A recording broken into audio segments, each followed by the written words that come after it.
it fits every one of my requirements. When I look for a city, I want to have a beach city, an international airport, enough Western amenities. The way I break down the Philippines is very upfront, blunt. You get English everywhere. You're gonna be able to meet women. That's not a problem. The other pro of the Philippines, budget in Bangkok, I would say we were spending right around $1,100. Technically lived in 3 countries. I really enjoy Thailand. I really enjoy Bangkok specifically.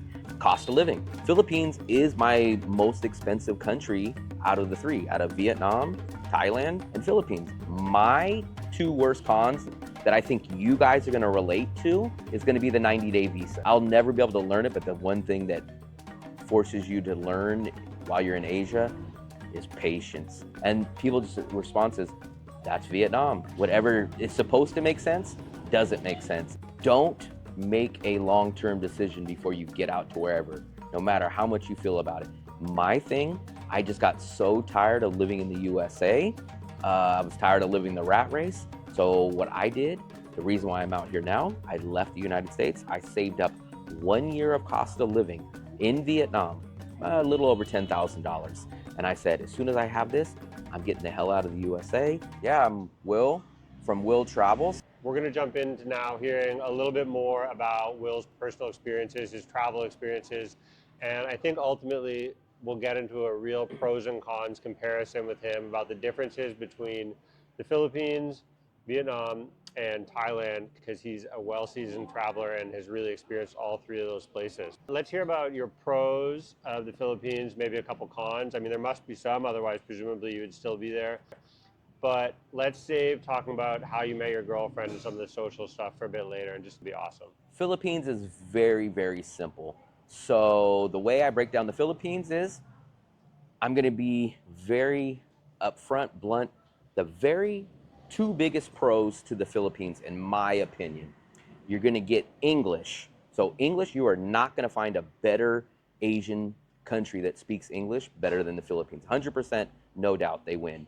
For people that are looking for women, you're not gonna find a better English-speaking country than the Philippines to find women. You can go down to a cafe like this. You just want to have a regular conversation, you're going to find everyone speaks English. 95% of people can speak English. Here in Vietnam, it might be a little harder to find, but in the Philippines, you get English everywhere. You're going to be able to meet women. That's not a problem. The other pro of the Philippines, long-term visa. So you get a 3-year visa without ever leaving the country. Those things are unbeatable. In my opinion, no other Asian country can beat the visa length, the English slash meeting people, chatting, women, friends in English cannot be beat in the Philippines. But after that point, the Philippines pros drop down very quickly. So we'll get into the cons. The cons, maybe this is why I don't have a lot of Philippine subscribers, because I just have to tell it the way it is. You're gonna have cons like cost of living. Philippines is my most expensive country out of the 3, out of Vietnam, Thailand, and Philippines. And it's shocking because everyone thinks Philippines is cheap. Everyone always hears it, and it's not. Like, it's not. So cost of living is a con. Infrastructure is a con. You go there, we've had 2 blackouts. They call them brownouts there, where the electricity just goes out and it's just normal. The internet is nowhere near the quality of a Thailand or of a Vietnam. Things are always out of stock. So you'll go to a mall and they'll say, sorry, sir, we're out of stock. You'll go to a restaurant. Perfect example, I was in Cebu and I went to a place, I never tried it before, and everyone said, oh, go try this place. Not sure if they were trolling me, whatever. They told me, try Angel's Burgers. We go there, all they served, burgers and hot dogs, 2 items, that's it. We go there for a week, no joke, out of burgers. Transportation is a lot harder too. So transportation is more expensive. Getting around places is a little bit harder to navigate. All the people that I hear living cheap in the Philippines, I'll quickly ask them, where do you live? And they'll live in the province. A province is like out in the countryside, wherever your country would be. Imagine going out to like the farmland or out in these places. And yes, you could live there cheap, but you give up all the amenities. The internet's worse. You might have 1 stop sign or stoplight in that city. There's no malls. So you can live there cheap, But when you compare it apples to apples, you're losing a lot. So we live here in Da Nang. Da Nang is 15 minutes at most from the airport to the beach. If you want to go to a nice, cheap, comfortable living beach city in the Philippines, you got to get on a bus, you got to fly in, you got to take a camel and jump over this magical rainbow. It's not easy to get to these cities where it is in Da Nang. So you lose a lot of stuff in the Philippines. Can't deny it. English, meeting people, having conversations in English, long-term visa. I love that part about the Philippines. But after that, it drops down a lot. And for a budget guy, kind of the cost of living kind of really jacks it up for where I want to live. I mean, that comes as a surprise to me. I've spent a ton of time in Thailand over the last 15 years. I have not spent any time in the Philippines. I've never been, so I've only had secondhand account stuff. And one of the things you hear a lot about the Philippines is the poverty and crimes. Also hear that there's a higher cost of living there, Yep. possibly a lower quality of living. I really enjoy Thailand. I really enjoy Bangkok specifically. Now, I know that's kind of a shock to some people because they're going to say, hey, you don't party, you don't drink. Why would you be in Bangkok? So I really enjoy Bangkok. I love the BTS. I love the food, the street food. I love living in Sukhumvit, which you guys are probably blown away as because that's the party area, but it's everything. I love the vibe of Bangkok and I love everything about it. Budget in Bangkok, I would say, but back then we were spending right around $1,100. So it's definitely more expensive than a Da Nang, but I love everything about the city. We could probably do it for about 1,000-ish, but I probably didn't tightly budget it as I did here. So I could probably get around between $1,000 to $1,100 realistically in Bangkok, in Thailand. I did travel a little bit in Chiang Rai and Chiang Mai, but I didn't live there for long. Pros of Bangkok, the energy, the vibe, the nightlife. It definitely has a more urban, cosmopolitan feel. Con, talking about 30 to 40% more expensive than Da Nang in Vietnam, for And sure. the other con that I would mention is for myself, I'm an American, I only get a 60-day visa. So in Vietnam, I get a 3-month visa. There, I get a 2-month visa. Now, people are going to say, oh, no, you get 3 months. But it is a visa extension in Thailand, and it costs like 60 bucks. So for $25, I get a 3-month visa here. There, you get free two-month visa in Thailand. Then you do have to pay 60 bucks if you wanted to stay the third month. And then also, Thailand's immigration is a lot more strict than Vietnam. If you go do multiple visa runs in Thailand, you could maybe not show up. Maybe they're not going to give you that stamp. Vietnam, no problem. So the two big things I would say is at least 20+% more expensive in Bangkok. And then the other issue is the visa length or the visa strict policy. So those would be my two cons of Thailand. Where are you eating better? Better, that's really hard. I would have to think about it.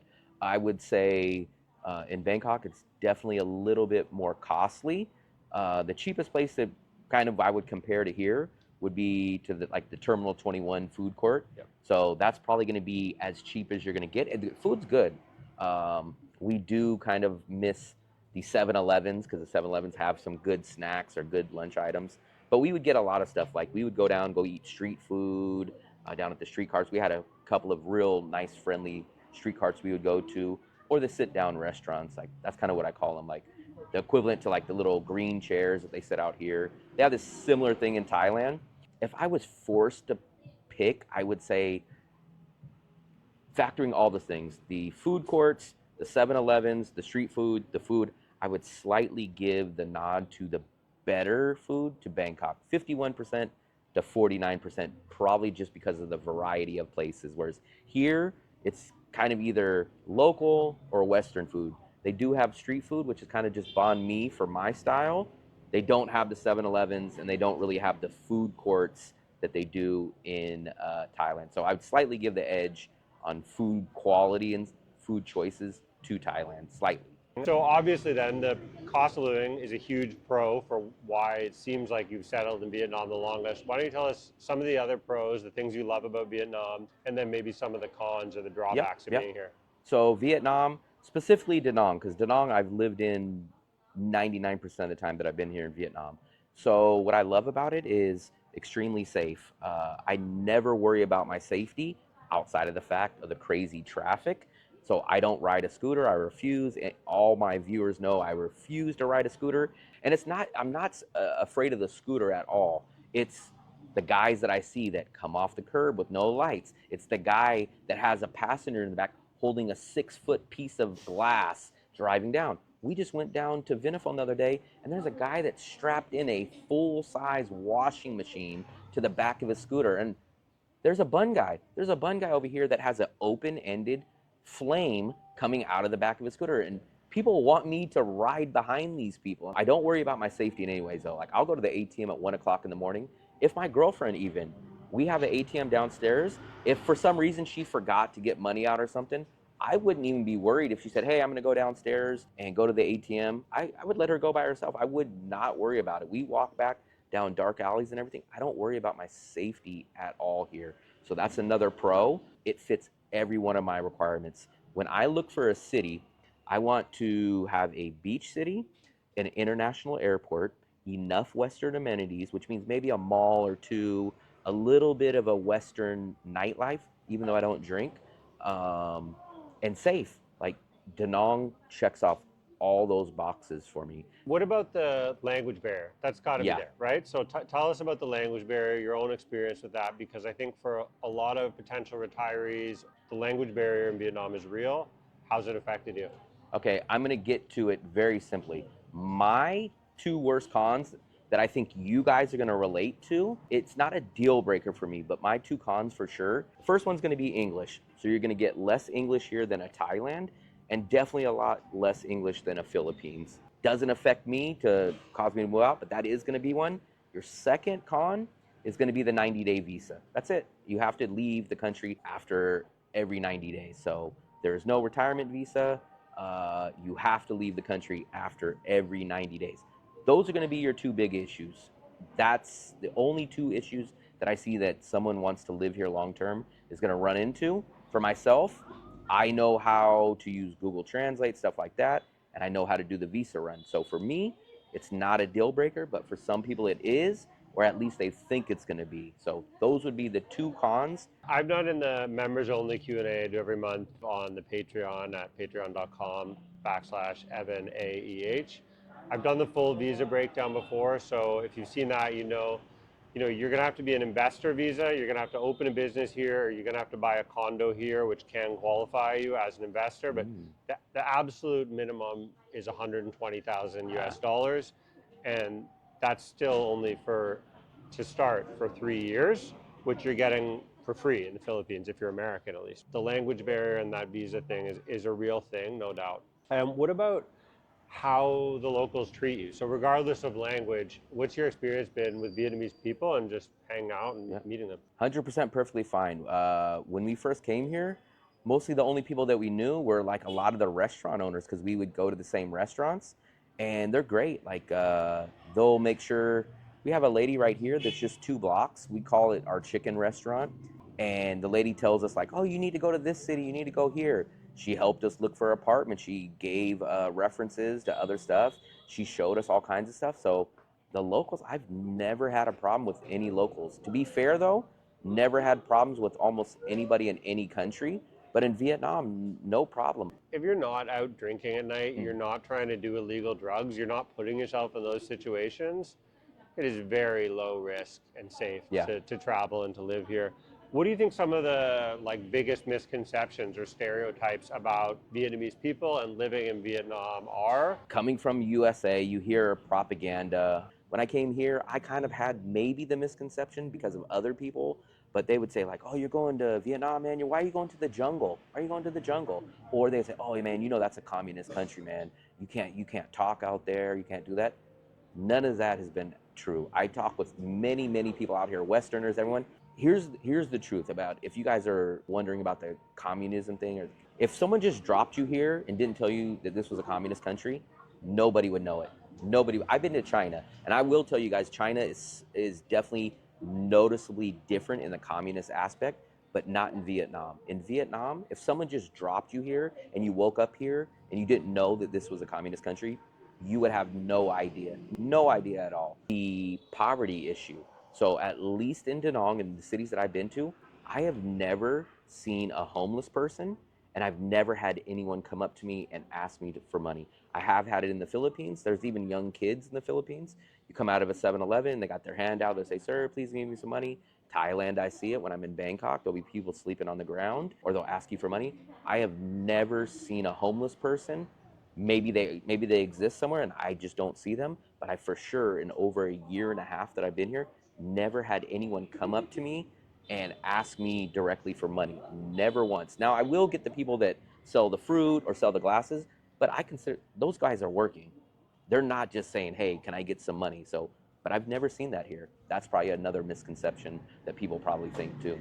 What's something that you think, as an American living abroad, you can learn from the Vietnamese, or you can learn from Vietnamese culture? Yeah, I'll never be able to learn it, but the one thing that forces you to learn while you're in Asia is patience. Patience. I've never been a patient person, but life goes by a lot slower here. That's Vietnam. Whatever is supposed to make sense doesn't make sense. And I've got that from a lot of people. So maybe that would be the other thing besides patience, that you just have to take it the way that it is. What about meeting people, socializing? How do you meet friends? How do you make friends? How did you meet your girlfriend? What was your dating experience like? Do you want to maybe compare all three again? Thailand versus Philippines versus Yeah. Vietnam? So meeting people, I would say probably a good chunk is kind of just naturally because I do a YouTube channel. So I actually will do some meetups when I hit milestones, and I've done 3 bus visa runs. And when you're on a long bus for 10 hours a day, doing that visa run that day, you kind of just naturally talk to people. Or when you're out at a restaurant, you'll run into a guy and he'll say like, "Oh, where are you from?" "Oh, I'm from USA." "Oh, I'm from California." "Oh, I'm from California." So you just accidentally run into people here. Like you might think like, "Oh, I'm never gonna know anybody," but it just naturally, accidentally happens. So don't worry about meeting friends, like unless you guys hide inside. If you just go to the beach, you're going to run into someone that you'll overhear talking about football, or you're going to run into someone that says, "Oh man, do you guys show UFC at this place?" And he's like, "Oh, I watch UFC too." "Oh, did you watch that?" So it just accidentally happens. Like when you were a kid in school, you didn't know anybody that year, and you go to the first day of class and you just start talking about stuff, and that's how you run into people. Absolutely. And what about dating? So did you date in Thailand before you met your girlfriend in the Philippines? Did you date here first? Was that your first stop? I have not dated at all in Vietnam. I guess I've kind of dated in the sense that I've listened to other people's stories that are close to me and kind of hear their stories, but not in Vietnam. First trip to Asia was 2019. So I did meet some women back then, mostly from the Philippines. I know it's going to be a lot different than Vietnam or Thailand because Philippines women speak English, which is going to be one of the big barriers, and they live more of a Western lifestyle. So Thailand is going to be not a Western lifestyle. Vietnam's even going to be less of a Western lifestyle, kind of just different logic. So my experience practically goes just to the Philippines dating life in the aspect, and it's very, very similar to the United States because of the English and the Western lifestyle. So I can only kind of speak on that issue of it. And you're talking like in-person dating, meeting people at events, just like at bars, coffee shops on the street, or online dating services? The majority of it was meeting on like a online free chat site and setting up to meet in person.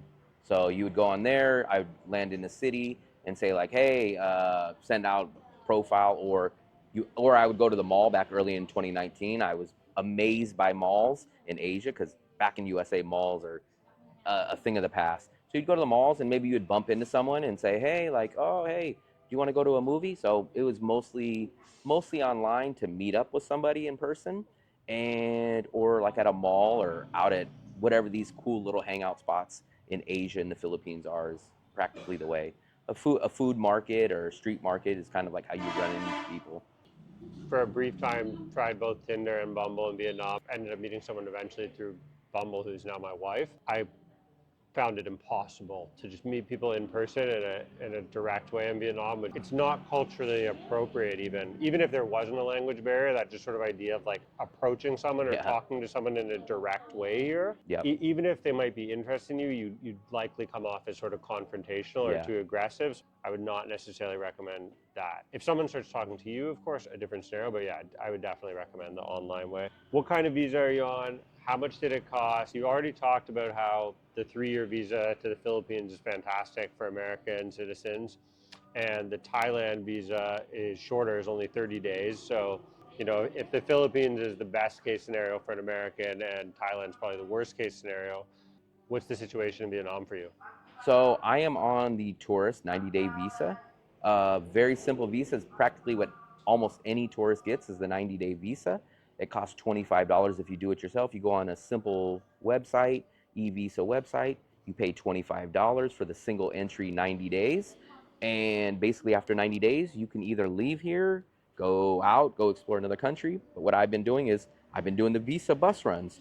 Last year, I used to do the flights. I would fly into Bangkok every 30 days because back in 2023, Vietnam did not have the 90-day visa. They had the 30-day visa. So every month at 9 o'clock in the morning, 9:30, something like that, I would fly into Bangkok, land there about 11 o'clock in the morning, go upstairs, go to one of our favorite places we mentioned, 7-Eleven, grab some lunch, hang out there for about 2 or 3 hours. My flight from Bangkok back to Da Nang about 4 o'clock, and I'd be back at 6 o'clock. That's how I used to do it last year. This year, the law kind of changed, and they said you're not eligible to apply and get your new visa while you're in the country. So technically, you're supposed to leave the country and then apply. There's technically a loophole, I guess, with the bus visa run. So the bus visa run I pay is $165 US, and that includes your Lao visa, your Vietnam visa, and your transportation. So I get on a bus at 6 o'clock in the morning. Nice bus, chartered bus, AC, Wi-Fi, reclining seats. We get to Lao about 12 o'clock in the morning, roughly. You they hold your hand. There's nothing that you need to do. They hold your hand, tell you to cross the border. You walk about 10 minutes, you get into Lao. They give you a stamp for the Lao visa. You go right back, walk across to the Vietnam side, get your new 90-day stamp, get back on the bus, take about 4.5 hours to get back here, and you're done at 6 o'clock. 6 in the morning you start, 6 p.m. you're done. Now your new 90-day visa is good for another 90 days, and I've been doing that 3 times. At the end of this month will be my fourth consecutive plus visa run. So that's the only way, as I know, as the longest visa. I think you did mention business visas. I don't have the money. Obviously, I'm a budget traveler, and I don't have the knowledge to get in there and figure out these other visas. But the simplest, cheapest way to do it is to do the 90-day visa. And if you guys want to stay here, do the bus run. But I do advise, if you guys don't want to do the same day and that's too much, go fly. Go to Kuala Lumpur. Go apply for your new visa. Stay out there for 3 to 5 to 7 days till you get your new visa and come back. Go to Bangkok for a week. Go do it that way. It's less stressful. You can go have a vacation. So you get two options if you do want to come back to Vietnam. That's my suggestion. What's one piece of advice you have for someone who's moving to Vietnam or maybe the Philippines or Thailand and has never left America? Like they have not taken the leap of faith, they haven't dipped their toes in the water, they're a complete newbie to the retiring or traveling in Southeast Asia experience. I actually have two quick pieces of advice. One, don't make a long-term decision before you get out to wherever, no matter how much you feel about it. Make sure you go there, make sure you check it out. There's been cities I thought I was going to hate and I loved. There were cities I thought I was going to love and I hate. So first of all, go out there, do a quick trial run. Stay there for a week, stay there for 2 weeks or a month. Try to find out, try to actually look and say like, what would make me not like this city? So that would be my first advice of go try it out. Don't just say, hey, everyone tells me go to Bangkok, I'm going to Bangkok. I rented a place for 6 months and I'm there now. Don't do it that way. I would definitely be against that. My second biggest advice, I should have took this advice. I didn't. Make sure you guys have a way to make money. That would be my big, big, big thing. That's definitely my big thing because I didn't listen to that. But my biggest thing, even what I didn't listen to is make sure you have a way to make money. That's the biggest thing. If you guys can make money online, everything else, in my opinion, is so simple. Could not agree more. Anyone who's interested in the cost of living abroad, a huge piece of advice. Even if you're a retiree, even if you have a pension, you have some steady income, getting even a 10 to 20 hour a week job where you have an income, it's going to, one, remove all the stress about bringing in money from the other country because you're going to be paid in the location where you are. Two, it's going to be a way to incorporate with local people because you're going to meet local coworkers. Three, you're just going to be immediately forced into a social situation that has some sort of community and schedule in your life. Yeah. A huge game changer, I think. And bonus to that, if you do get a job here, at least in Vietnam, you'll get a TRC, which is a visa that allows you to live here, which now gives you a 1-year visa. So that's just a little extra bonus too.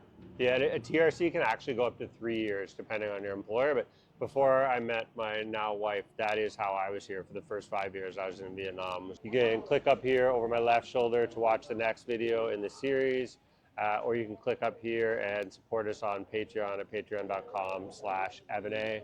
I'm Evan A. Thank you so much for your time and for listening.